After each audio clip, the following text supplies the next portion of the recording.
Hello friends, स्वागत है आप सभी का general chat AI YouTube channel में। आज बात करेंगे आर्टिफिशियल इंटेलिजेंस के बारे में।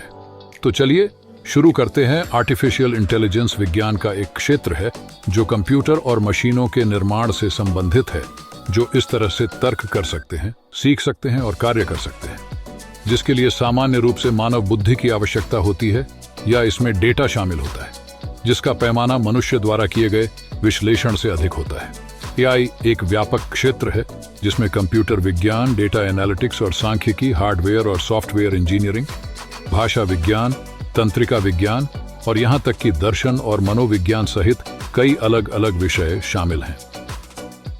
व्यावसायिक उपयोग के लिए परिचालन स्तर पर एआई प्रौद्योगिकियों का एक समूह है जो मुख्य रूप से मशीन लर्निंग और डीप लर्निंग पर आधारित है, जिसका उपयोग डेटा एनालिटिक्स, भविष्यवाणियों और पूर्वानुमान, ऑब्जेक्ट वर्गीकरण, प्राकृतिक भाषा प्रसंस्करण, सिफारिशों, बुद्धिमान डेटा पुनर्प्राप्ति और बहुत कुछ के लिए किया जाता है। आर्टिफिशियल इंटेलिजेंस के प्रकार के बारे में जानें। विकास के चरणों या किए जा रहे कार्यों के आधार पर कृत्रिम बुद्धिमत्ता को कई तरीकों से व्यवस्थित किया जा सकता है। उदाहरण के लिए एआई विकास के 4 चरण आमतौर पर पहचाने जाते हैं। Number 1, reactive machine. सीमित एआई जो केवल पूर्व प्रोग्राम किए गए नियमों के आधार पर विभिन्न प्रकार की उत्तेजनाओं पर प्रतिक्रिया करती है, मेमोरी का उपयोग नहीं करता है और इस प्रकार नए डेटा के साथ नहीं सीख सकता। आईबीएम का डीप ब्लू, जिसने 1999 में शतरंज चैंपियन गैरी कास्पारोव को हराया था, एक प्रतिक्रियाशील मशीन का एक उदाहरण था। Number 2, limited memory.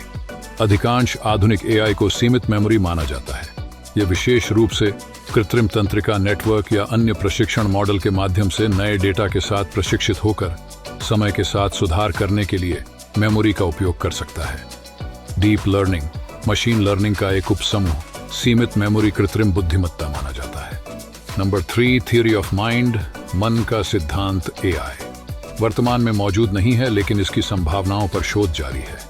यह एआई का वर्णन करता है जो मानव मस्तिष्क का अनुकरण कर सकता है और इसमें मानव के समान निर्णय लेने की क्षमता है, जिसमें भावनाओं को पहचानना और याद रखना और सामाजिक स्थितियों में एक मानव के रूप में प्रतिक्रिया करना शामिल है। Number 4, self aware. मन के सिद्धांत। एआई से एक कदम ऊपर, स्वजागरूक एआई एक पौराणिक मशीन का वर्णन करता है जो अपने अस्तित्व के बारे में जागरूक है और इसमें मानव की बौद्धिक और भावनात्मक क्षमताएं हैं। मन के सिद्धांत एआई की तरह स्वजागरूक एआई वर्तमान में मौजूद नहीं है। कृत्रिम बुद्धिमत्ता के प्रकारों को व्यापक रूप से वर्गीकृत करने का एक अधिक उपयोगी तरीका यह है कि मशीन क्या कर सकती है। जिसे हम वर्तमान में कृत्रिम बुद्धिमत्ता कहते हैं, उसे कृत्रिम संकीर्ण बुद्धि माना जाता है, जिसमें यह अपनी प्रोग्रामिंग और प्रशिक्षण के आधार पर केवल संकीर्ण कार्य ही कर सकती है। उदाहरण के लिए, ऑब्जेक्ट वर्गीकरण के लिए उपयोग किया जाने वाला एआई एल्गोरिदम प्राकृतिक भाषा प्रसंस्करण करने में सक्षम नहीं होगा। गूगल खोज संकीर्ण एआई का एक रूप है, जैसा कि पूर्वानुमानित विश्लेषण या आभासी सहायक है। कृत्रिम सामान्य बुद्धिमत्ता एजीआई एक मशीन के लिए इंसान की तरह समझने, सोचने और कार्य करने की क्षमता होगी। एजीआई वर्तमान में मौजूद नहीं है। अगला स्तर कृत्रिम अधीक्षण एएसआई होगा, जिसमें मशीन मानव से बेहतर तरीके से कार्य करने में सक्षम होगी।